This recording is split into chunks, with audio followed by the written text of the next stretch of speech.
pili baada ya kusikiliza sehemu ya kwanza ya kazi ya ualimu ilivyotaka kunishinda.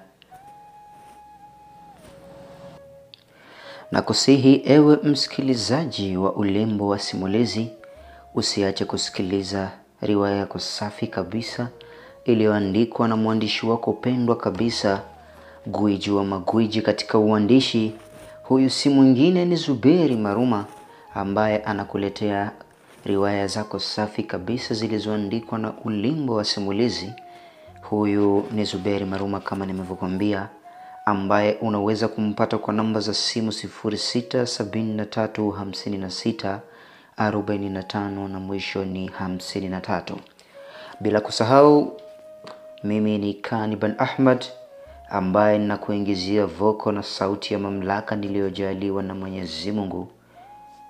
Lakini pia bila kusahau, kabla sijaendelea katika sehemu ya pili ya kazi ya ualimu ilivyotaka kunishinda, ewe msikilizaji wa Ulimbo wa Simulizi, kama haujafanikiwa kusubscribe channel yako pendwa kabisa ya Ulimbo wa Simulizi, na ukiwa kama mgeni wa channel ya Ulimbo wa Simulizi, tunakuomba kwa upendo kabisa, na wewe kama watujali, basi tunakuomba ubonyeze alama ya neno subscribe, lakini pia bonyeza alama ya kengele ili kuwa mtu wa kwanza kabisa kupata notification pindi tunapoweka video zetu na simulizi zetu kwa mara ya kwanza kabisa. Lakini pia ewe msikilizaji wa muda mrefu wa Ulimbo wa Simulizi, endapo kama si ubuheri wa afya, basi tunakuomba utuambie hapo chini katika comment section, nasi bila kusita tutakuombea kudua kwa Mwenyezi Mungu ili uweze kuwa na afya tele kabisa, uweze kufurahia Ulimbo wa Simulizi. Naam. Na sasa tunasonga nayo sehemu ya pili ya kazi ya ualimu ilivyotaka kunishinda. Ezekiel anasema, nilihisi yale maumivu ya kichwa yakiniyeyuka. Ghafla nikahisi kama kuna watu wawili wameniinamia kulia kwangu na kushoto kwangu. Nikajua ni walimu wamekuja kunichukua, ila ambacho sikukielewa ni kwamba wakati naanguka kulikuwa kumepambazuka, ila wakati ule ulikuwa ni giza totoro. Kuna nini? Sikupata jibu ya swali hili. Wale watu wakaniinua na kunirejesha kitandani. Wakawa wakizungumza kwa kunong'ona. Lugha zao zilikuwa za kike, yaani kama za wamama, lakini ndo sikubahatika kuona kwani kulikuwa na giza. Basi baada ya kunilalisha nikahisi mmoja akinyanyuka, baadaye akarejea akaketi pembeni yangu na kuanza kunipaka majani fulani usoni, ambayo majani hayo yalikuwa yakitiririsha maji. Ukumbuke nililazwa kimgongo, yale maji yakawa yakitiririka mpaka karibu na masikio yangu. Ajabu sasa, nilipotaka kuzungumza mdomo ulikuwa mzito. Sikuweza kufumbua. Ghafla ukanijia kama usingizi mzito na nikapotelea usingizini. Kwanza nilihisi vishindo vya miguu vikiipiga ardhi kama vile wachezaji wa nyimbo za asili wachezavyo. Nikasikia sauti zao wakiimba lugha ambayo sikuielewa. Nikafumbua macho. Sikuamini nilichokiona. Nilikuwa katikati ya watu ambao sikuwatambua wakiwa uchi wa mnyama. Nikabaki nimeduaa pasina kuamini kile nilichokiona. Mbibi mmoja akaninyanyua na kunikalisha kitako. Sasa nikawa nikiwa angalia wakicheza huku nikitetemeka. Sikujua nilikuwa eneo gani. Adhabu tulokupa na hisi inakutosha. Umepalilia mashamba yetu kwa hizi siku 12 na hisi utajifunza. Sasa tutakurudisha katika ulimwengu wa kawaida. Ila hili ni onyo, Wanaiole wote ni ndugu. Mwanafunzi yoyote utakayemchapa, kumpa adhabu hata kama si jamii yetu, tutalipiza kwa hili. Mwalimu, kaa ukijua hilo. Japo niliyasikia vizuri yale maneno, na yaliongelewa kwa lugha ya Kiswahili, ila kiukweli sikuyaelewa wala sikuwa na muda wa kuyatafakari maneno yale. Nilibaki nikishangaa eneo lile, nikijishangaa na kuwashangaa watu wale. Basi yule bibi aliyezungumza maneno yale akanifata akiwa na unga fulani mkononi, akanipulizia. Sikuelewa kilichoendelea, ila nilikuja tena kuzinduka, nikajikuta nipo eneo ambalo nililitambua ni hospitalini kutokana na mazingira niliyoyaona. Nikanyanyuka na kukaa kitako nikiwaangalia baadhi ya wagonjwa wenzangu ambao nao walionyesha kunishangaa. Ndoto ile niloota sikuikumbuka, ila nilichojua asubuhi ya siku hiyo nilianguka na kupoteza fahamu. Sikuwa na shaka.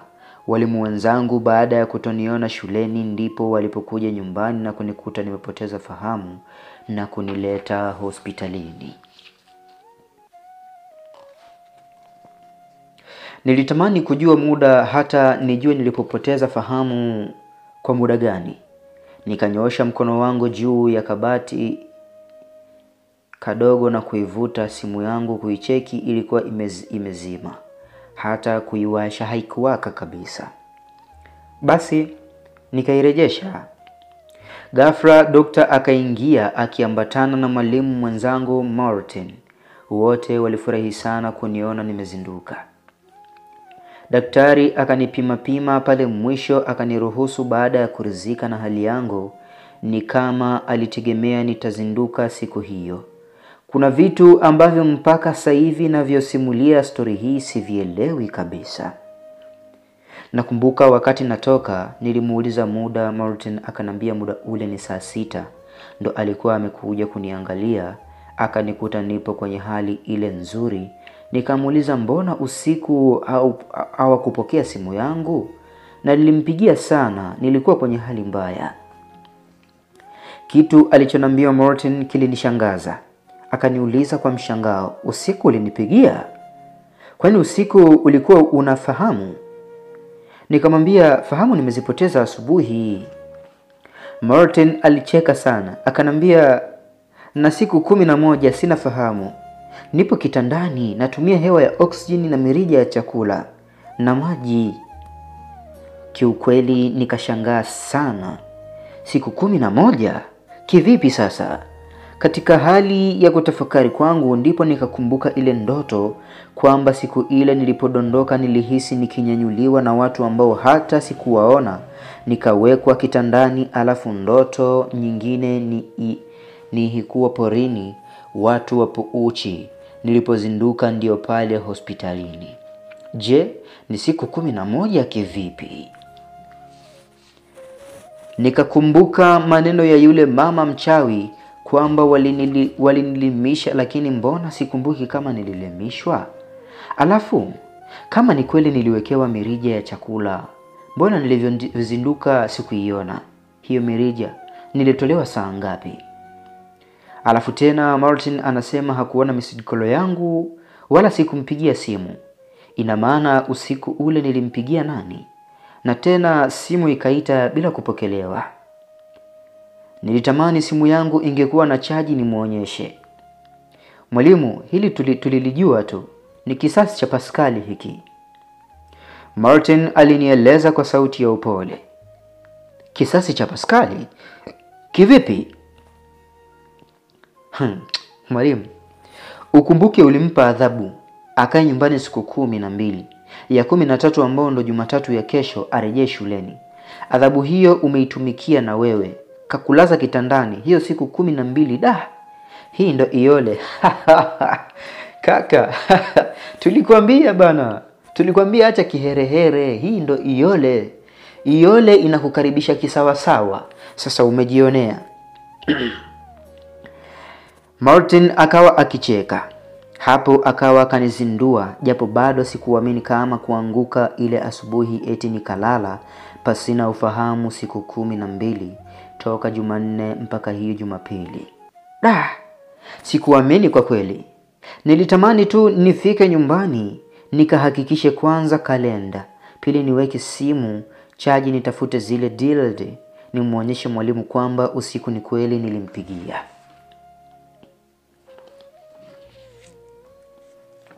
Ila kama ni kweli ayasemayo mwalimu Martin, basi itanipasa Iyole nihame tena haraka sana. Hatimaye tukaingia kijijini. Kweli kuangalia kalenda na hata simu, maneno ya Sir Martin yalikuwa ya kweli. Ni kweli siku 12 nililala kitandani pasina ufahamu. Ila je, mbona nilivyozinduka drip ya maji, sijui vyakula, damu, vyote havikuwepo mwilini mwangu, na niliamka nikiwa na nguvu zangu za kawaida. Hata mimi sijui vilitolewa saa ngapi, ila kaa ukijua ulikuwa kwenye hali mbaya sana. Ukipumulia mashine, ukila kwa dripu, usibishe sana, nakwambia ese. Labda mimi naendelea kukukumbusha sa Ezekiel. Hii ndio nani? Hii ndio Iyole bana. Oho. Tukikwambia kitu sikiliza. Sisi ndio wenyeji, tumekaa Iyole tunaifahamu. Hawa watu hapa wana ushirikiano sana, afu ni wachawi sana. Kuwa makini. Umelazwa siku 11 afu unadhani wewe ni Pascal kakufanyia jambo teacher. Basi kwa sababu nayo pia sikuiamini, basi nilipona na nguvu zikarejea upya kabisa. Nakumbuka usiku wakati nikifanya maswali ya hesabu mezani kwangu saa 3, ghafla paka wakaanza kulia hapo karibia na dirishani. Tena wakipokezana. Hasira zilinipanda, nikatoka mpaka nje. Nikaokota mawe, nikazunguka nyuma, nikawakuta wamegeukia dirisha langu wakilia huku wakilitazama. Yaani makusudi tu, huwezi amini. Nikarusha jiwe na kumlenga mmoja. Alilia kwa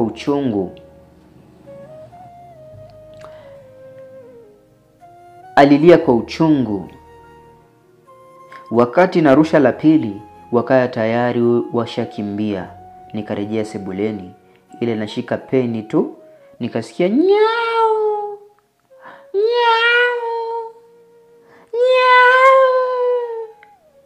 Kutoka nje wale paka hawapo. Kurejea tu ndani, nasikia nyau.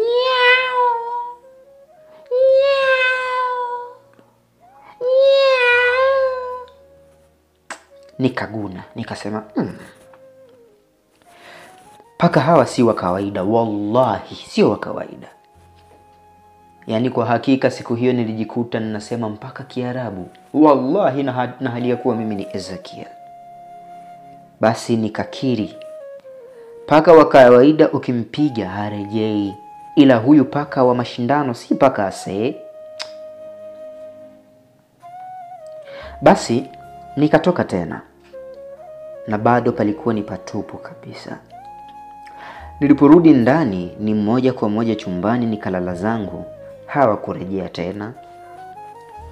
Kesho yake kama nilivyopanga kuelekea shuleni, kweli ilipofika saa 2 wakati wanafunzi wakiwa mistarini, mimi nikiwa ofisini, Pascal akaingia tena akiwa na bibi yake. Niliweza kumtambua vizuri yule bibi ambaye alikuwa akichechemea. Ndo yule bibi niliyomuota usiku akisema amenilimisha na ataniadhibu hata nikiwa adhibu wanafunzi wasio jamii yao. Nikabaki nikimshangaa. Bibi, mbona unachechemea? Umeanguka wakati ukimleta mjukuu nini? Mwalimu mmoja akamhoji bibi, ambaye naye bila kusita wala uoga akajibu, hapana mjukuu wangu, ila kuna kidume kimenitembelea jana usiku, kikanitungua na jiwe. Hapa mpaka msimuliaji nimejikuta ninacheka. Bibi ni konki huyo. Anazungumza wazi bila hata uoga kabisa. Hii ni kuashiria kwamba anamwambia Ezekiel kwamba anajua nini ulichokifanya. Bibi aliongea huku akinikata jicho kali. Mimi pale hofu, mshangao, uoga ukalivuruga tumbo langu. Haraka nikanyanyuka na kukimbilia chooni. Hamu ya ualimu ikanikata. japo ni kazi niliyokuwa nikiipenda, na hata nilipotoka chooni kwa kuwa tumbo lilikuwa limenivuruga sikutaka kubakia pale shuleni, nikarejea zangu nyumbani.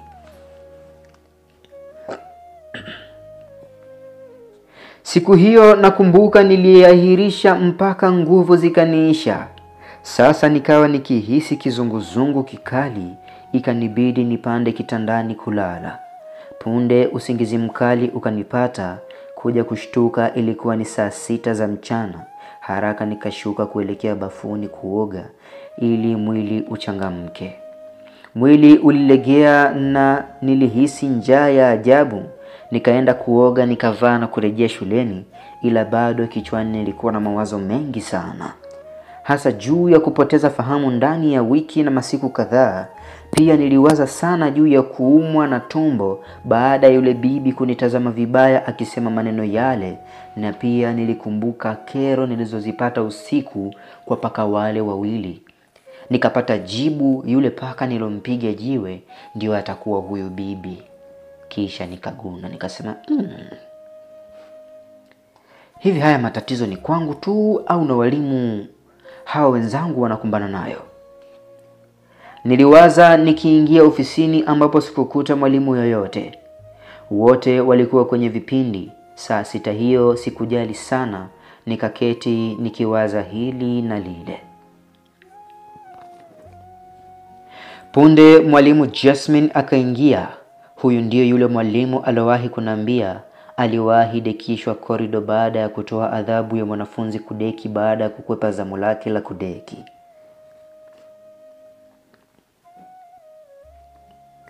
Hivi Madam Jasmine, mnaishije kwenye hii shule?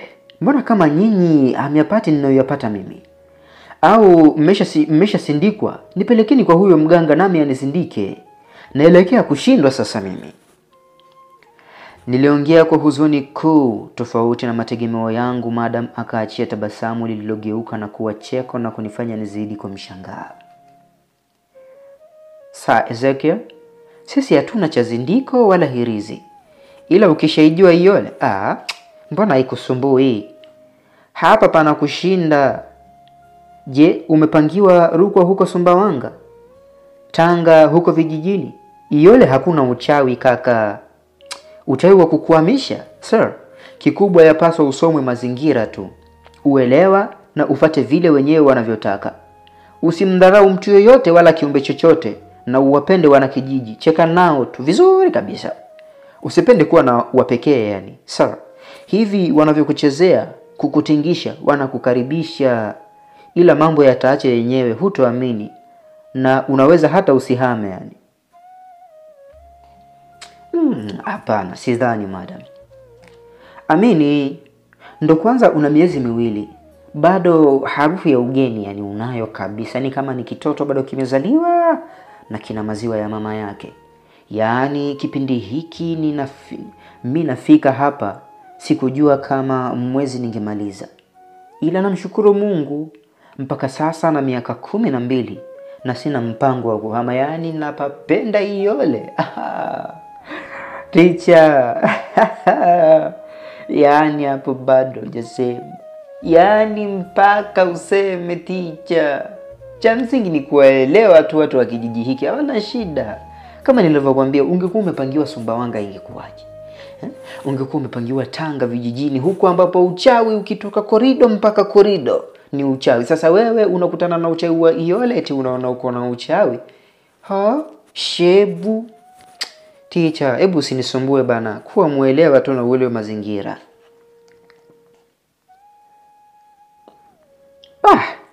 Hakika nilichoka. Baadaye mpishi akatuletea chakula, na kumbuka ilikuwa ni wali, nyama na mboga za majani. Nilikuwa na njaa, nilikula mpaka madam mwenyewe akanishangaa. Sasa nguvu zikanirejea, nikasubiri kengele igongwe saa 8 niingie kwenye kipindi. Kweli kengele iligongwa, nikachukua daftari la mahudhurio tayari kuelekea darasani kwangu kuita majina. Nilikuwa ni mwalimu wa darasa katika darasa la 7, darasa ambalo kidogo walikuwa na akili, kwani kwa kipindi hicho tulipanga mfumo A ni wale wanaopata 100 mpaka 70, na B ni 69 mpaka 48, halafu C afadhali kidogo, na D walofeli na shule ile ilikuwa na watoto wengi sana. Hivyo niliingia darasani nikakaa kwenye dawati na kuita watoto majina. Baada ya kumaliza niliandika maswali kadhaa ubaoni na kuchagua watu wayafanye. Mimi nikaona nirejee kwenye kiti changu kuangalia jinsi wanavyofanya darasani. Darasa lilikuwa katika hali ya utulivu iliyonifurahisha hata mimi mwenyewe. Nilipofika nilikaa pasina kuangalia chini ya dawati. Kuna nini? Si ndipo nilipohisi nimekalia kitu. Haraka nikainuka kutazama. Sikuamini macho yangu. Ni bonge la hirizi. Haraka nikaruka na kusimama mbali kidogo. Ni nani kaweka hiyo hapo? Nikauliza kwa hasira huku nikiwa naangalia mwili ukinitetemeka kwa hasira. Wanafunzi wakawa wakinyanyuka kuangalia huku minong'ono ikitawala. Kimya! Nauliza, ni nani kaleta na kuiweka hiyo hirizi hapo? Hamsemi sio? Sasa leo mtanitambua. Mimi sijaribiwi. Nikatoka nikiwa na hasira mpaka ofisini. Nikawaelezea walimu niliowakuta kule, akiwemo Madam Jasmine, mwalimu mkuu Sir Martin. Basi nikabeba na rundo la fimbo tukarudi wote darasani. Kitu cha ajabu, ile hirizi haikuwepo. Nikazidi kushangaa. Sir, achana nayo, uendelea na kipindi tu. Mwalimu mkuu akaniomba, ila ukweli kakazube nilijikuta uoga ukinitoka. Nikajiamini kupita kiasi, nikaanza kufoka. Hapana mwalimu, siwezi. Watanieleza tu na nitapambana naye huyo anayetaka pima uwezo wangu. Haya, wote tokeni mbele. Niliadhimia kuwatandika kisawasawa. Siku hiyo yani nilikuwa kama nimechanganyikiwa, au sijui niseme nilivurugwa. Njoo hapa, kamata chini. Mpaka mnieleze nani aliyeweka hirizi katika kiti changu. Nilipotoka tu akaja kuichukua. Wanafunzi wote walikuwa kimya. Sir, mawazo. Madam Jasmine akaniwahi kabla sijamtandika yule mwanafunzi. Nikasitisha na kumgeukia na kusikiliza. Sir, hawa watoto watakuwa wanaogopana, so hawataweza kukuambia cha kufanya. Kila mwanafunzi achane kikaratasi kidogo, andike jina. Then tuangalie aliandikwa sana, ndo tu deal naye. Usije ukamchapa mwanafunzi. Mwalimu utajitafutia matatizo. Oho. Tutamtuma tu mtu akamwite mzazi wake. Yeye ndio atakayemwadhibu mwanae. Au utamkabidhisha Ijumaa kwa mwalimu Gabriel amuombe. Huyu ni mchungaji aliyekuwa akija pale kufundisha kipindi cha dini kwa Wakristo, na kwa kila kipindi wanafunzi walikuwa wakidondoka na kupiga mayowe. Basi tukagawa vikaratasi wakaandika, nikapata kuvikusanya tukavifungua. Walimu wote tukapigwa na butwaa kwa kile tulichokiona. Vikaratasi vyote viliandikwa jina langu, tena kwa kalamu nyekundu, wakati wanafunzi walitumia kalamu zao za blue. Walimu wote tulichoka. Sasa endelea na wanafunzi wako. Mwalimu mkuu pasina kuniaga akaniaga pasina hata kushauri kitu. Ni wazi alishaingiwa na upepo. Naye Madam Jasmine hata akuniaga, nikabaki mwenyewe darasani pale na vikaratasi vyenye jina langu. Nikabaki nimenata nikikosa la kufanya, hata kushika vile vikaratasi. Pia nilijikuta nikiogopa sana. Je, msikilizaji wa Ulimbo wa Simulizi, unataka kujua nini nitafanya au nini kitatokea baada ya hilo? Tafadhali usikose kutazama sehemu ya 3 ya Kazi ya Ualimu Ilivyotaka Kunishinda, bila kusahau msimuliaji wako pendwa kabisa akiwa ni Kani bin Ahmad, ambaye unaweza kumpata kwa namba za simu 0717 7221 na mwisho ni 81. Lakini pia mwandishi wako gwiji wa magwiji na nguli katika uandishi ni Zuberi Maruma, ambaye unaweza kumpata kwa namba za simu 0673 56 45 mwisho ni 53. Lakini pia kama hujasubscribe, tunakuomba ewe msikilizaji wa Ulimbo wa Simulizi, bonyeza alama ya neno subscribe ili kuwa wa kwanza kabisa kusikiliza chaneli na uweze kuburudika. Asante na chao.